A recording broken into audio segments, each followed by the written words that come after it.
Hello friends, welcome to my YouTube channel. In this video I am going to show you how to turn off message request on Twitter. So if you want to turn off message request on Twitter, what you have to do is first of all just open your Twitter app.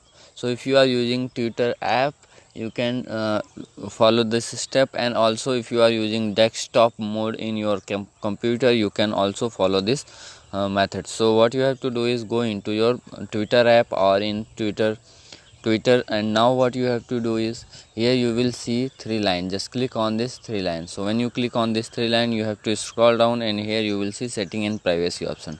Just click on setting and privacy option. Now what you have to do is click on privacy and safety option. Click on it, and now you have to scroll up, and here you will see direct messages. Just click on the direct messages. So when you click on the direct message, you will see this option is enabled in your mobile. Now what you have to do is just click on it, and it will turn off. So like this you can turn off message request on your Twitter app. So if you like this video, please like my video and also subscribe my channel for more videos like this. Thanks for watching.